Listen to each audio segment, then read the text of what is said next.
What's going on, everybody? It's Cody. Welcome back to the channel. It's been a while, but we are back here. UFC 309 Draftkings DFS breakdown.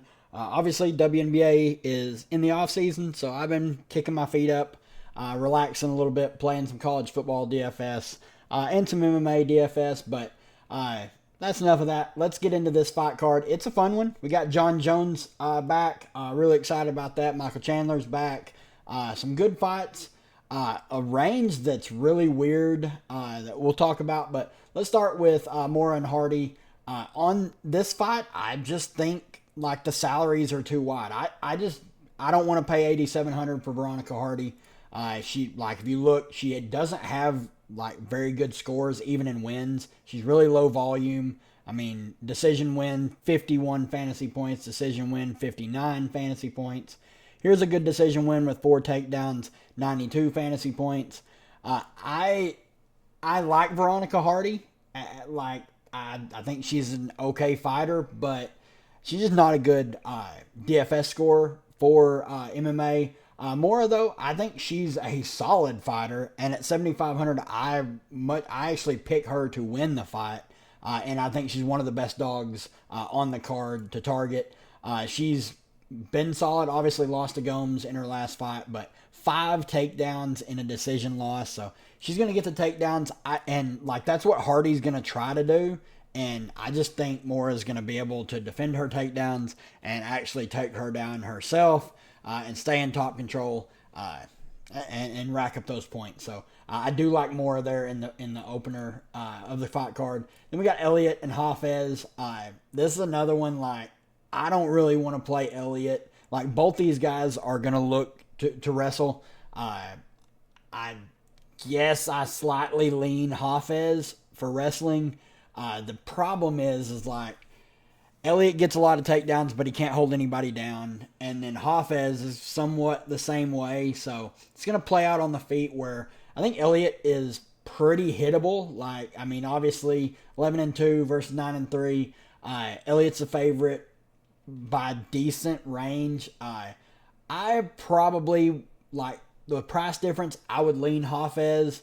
I am going to pick Elliott to win, but I think it could be split decision. So I'm not crazy about paying 8,800 for Elliott. So if you want to, you can. I think you can sprinkle some for tournaments, but I don't think he's going to score that well. I'm not expecting a finish in this fight. So then we'll move on to Brahimaj and Mickey Gall. Obviously, Mickey Gall, legacy fighter for beating CM Punk in his debut. 7-6 though, probably just doesn't belong at the UFC level.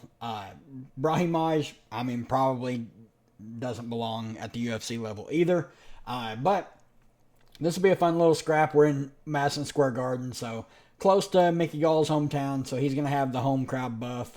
I side with him to win. He's pretty much early submission or bust. Like if we look at his fight log, like you go down here, Jackson 126, Punk 108, Northcutt 104, Sullivan 95, like Williams 106. All these like win round 1 sub, win round 1 sub, win round 2 sub, win round 1 sub, win round 1 sub. So if he doesn't get the round 1 sub, his fantasy potential drops immensely. I do still target him. I want to target him in this fight. I'm out on Brahimaj. I don't want to pay 7,900 for him. I would just much rather play other people in that range that we're going to talk about. Then you got Denis and Tabura. This fight should be fun. It's the prototypical striker versus grappler in the heavyweight division. Obviously, like it doesn't take much for these guys to knock each other out. Obviously, Tybura is the favorite, 8,200. Denis 8K flat. Denis was supposed to fight Derek Lewis a couple weeks ago. Lewis pulled out, so they matched him up here against Tybura. Obviously, the deal with Tybura is if you look at his losses, it's lost round 1 to sub, lost round 1 to a KO. Tom Aspinall, though, he sends pretty much everyone to the Shadow Realm. Then you look down here, Saki lost round 1 KO. Aberdukimov lost round 2 KO. Lewis, round 3 KO. So he's been knocked out a lot in his UFC run.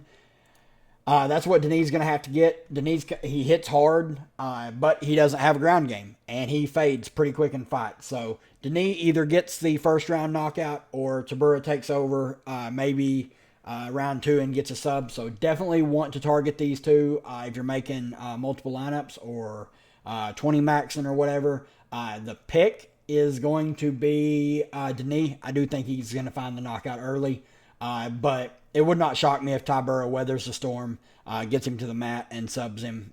Wouldn't shock me at all. So I think this is a pretty much a pick 'em for me, but I'm going to lean Denis. We got Jackson and Jim Miller. Jim Miller, man, just keeps rolling. He fought at UFC 100, 200, and 300.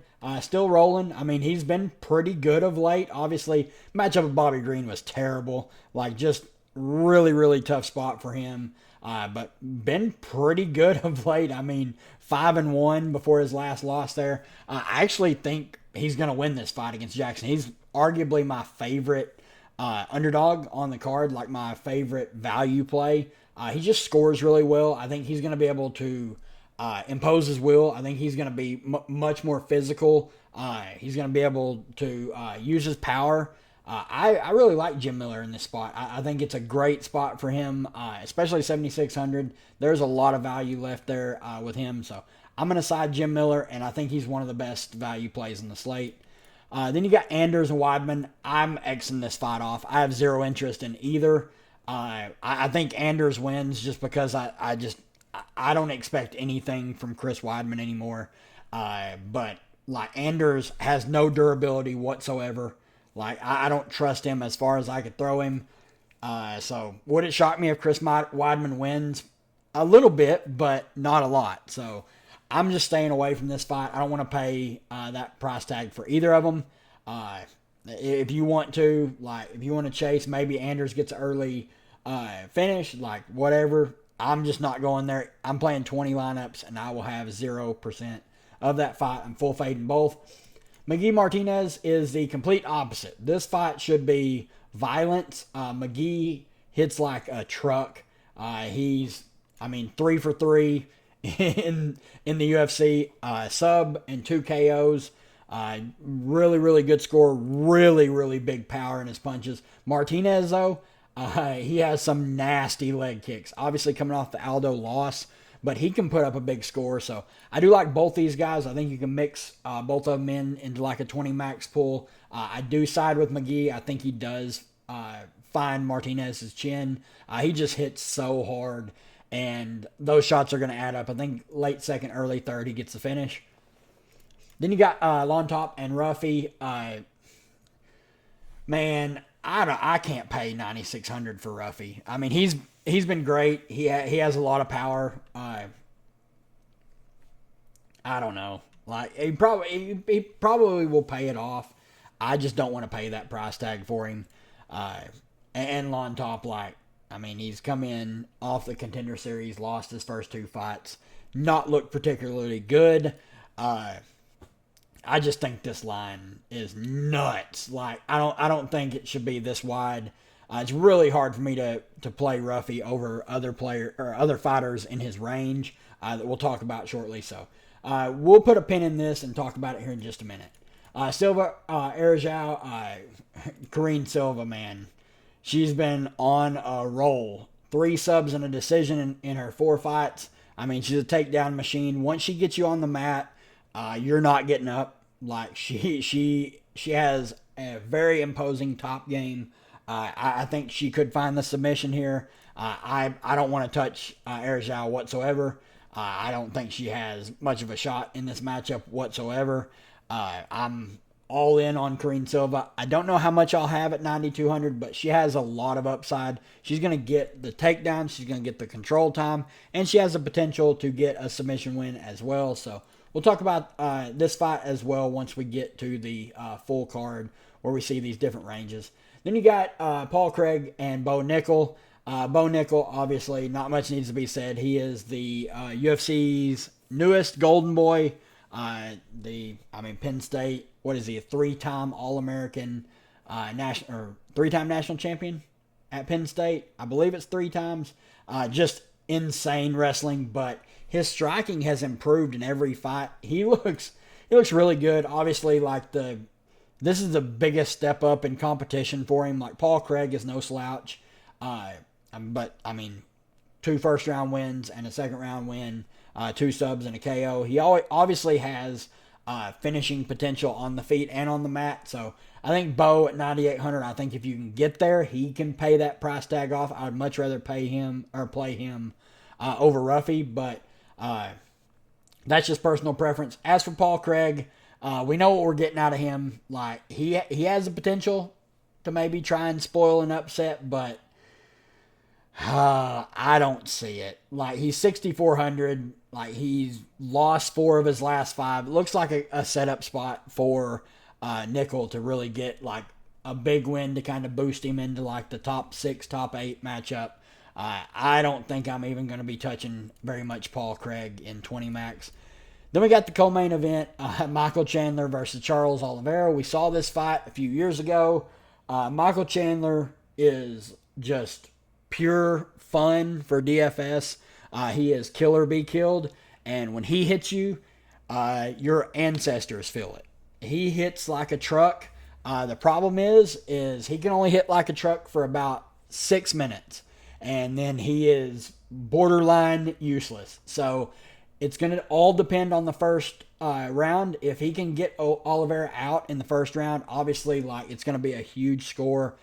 He's still in play no matter what. Like he's going to be one of the most owned value plays just because of his price. He's in the co-main event slot, and he has like big score potential because when he wins, it's typically with a flashy knockout. I mean, knocked out Ferguson round 2, 103. Knocked out Hooker round 1, 107. Obviously, like, lost to Poirier. He had Poirier hurt early. Lost to Gaethje. Had Gaethje hurt early. Lost to Oliveira. We've already seen this fight. He had Oliveira hurt bad in round 1. So, I love when Michael Chandler fights. It's always just immense fun. He's a can't miss fighter. Like when he fights, it's just can't miss. Sadly, he hasn't fought in over 2 years, so ring rust could be a factor as well. Then we have to talk about Charles Oliveira, who's just like the model of consistency of late. I mean, way back when in 2017, like he had lost 4 or 5 and like was almost cut. Then he come back and went on this like crazy run where he beat Chandler, beat Poirier, beat Gaethje. Then he lost to Islam. Like everyone kind of like just didn't give him a shot there. Come back, beat Beneil Dariush. Then a loss to Sarukian. I love the spot here for Oliveira. I mean, he's already beat Chandler once. He just has to weather the early storm. I will have shares of both these guys in 20 max quite a bit, actually. I really love this fight. Then the main event, Stipe Miocic versus John Jones. I mean, there's not much that needs to be said here. Like, Stipe's 42 years old. He hasn't fought in over 4 years. I think his last fight was, 2021. So, not quite 4 years, but it's coming up on almost 4 years, over 3.5 years. Fresh off the Ngannou loss in his last fight, almost 4 years ago. Was fighting like once a year before that, Cormier in 2020 and Cormier in 2019. Obviously, John Jones hasn't fought much either. He has 1 fight since 2020. 2 fights, but the second one was early 2020. And then against Cyril Gane, he fought for like a combined like 2 minutes. So it's John Jones. Like I fully expect him to just steamroll Stipe.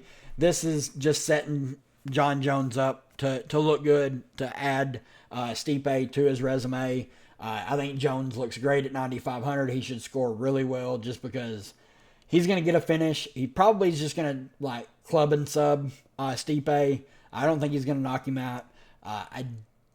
Maybe in the first round, like late first, he gets a finish. It's probably like late second, early third. but I do think he finds a finish, and I think he easily can pay off 9,500. So let's look at these salary ranges right quick before we get out of here. Bo Nickel, 9,800. Obviously, big upside. That's a really steep price to pay off, though. Ruffy, 9,600. Also like Bo Nickel. Big upside. I think that price is a little steep for me. John Jones, 9,500. Obviously, like main event slot. 5 rounds if it was to go that long. He has a lot of ways he can rack up points. Silva, 9,200. I think she's a great play at 9,200. Oliveira at 9K. Obviously, big ceiling. Pretty low floor if Chandler is to put him out early. I would pretty much just kill lineups. But big ceiling at 9K because if he wins, it's going to be a big score. Elliott, not a lot of interest in at 8,800. But if he wins, he probably is able to secure a couple takedowns, maybe get some control time. So don't mind him in large field tournaments. Hardy, I don't really want to pay that price tag for. I don't see a scenario where she pays that off. I don't think she's going to win inside the distance. So I'm pretty much Xing out Hardy. Jackson, I don't really even want to go there. He's a lot like Hardy. Really low volume. Just not going to put a lot of output out. Even in a win, I don't think he pays that price tag off. Anders, mentioned it in the breakdown for that fight. I want nothing to do with that fight. McGee, I think he looks really good at 8,400. I think that fight is going to be a finish one way or the other. Mickey Gall, he's fine because of his ceiling. I think if he wins, it's possibly an early sub. So I don't mind going there. Tabura, obviously, like Tabura and Denis here, you can absolutely go either way. Like I think the fight is pretty much a coin flip. Whichever way you land, one of these two is going to score really well. Brahim Maj, I don't want to play. Martinez, a lot like McGee, you can play him. I like him. I think that fight ends in a finish, and whoever wins scores really well. Weidman, I'm out on. Jim Miller, my favorite sub like 70 or sub 8K play probably. I think he has the potential to put up 80 to 100 points. I think he could find a finish. More than likely, he's going to win a decision, but it would not shock me if he finds a late sub or a late TKO. Mora, I think she's in play at 7,500. I think that line's just way too wide. I think she's a better overall talent than Hardy. Hafez, I think he's in play at 7,400 just for the price point. Michael Chandler, obviously in play at 7,200. Co-main event status. Obviously, first round, big knockout potential. If he wins, he's going to score really well and will absolutely be in the optimal. Erzhov, I'm out. Stipe, I guess you could take shots on him if you're playing like 20-plus lineups. Lawn Top, just like Stipe, you could take shots on if you're playing 20-plus lineups. Paul Craig, I think he's fine. I'm like, if you may throw like a dart on him if you're playing 20-plus lineups. I just think Bo Nickel's going to run through him like a knife through hot butter. But that's going to do it for me, guys. If you enjoy the new venture into MMA, hit the like on the channel. Really helps out the channel grow. Shows me that you guys want to see more of this in the future. Good luck to everybody. And if you have any questions, hop in the Discord. I'll be glad to help as many people as I can. But we'll see you for the next one.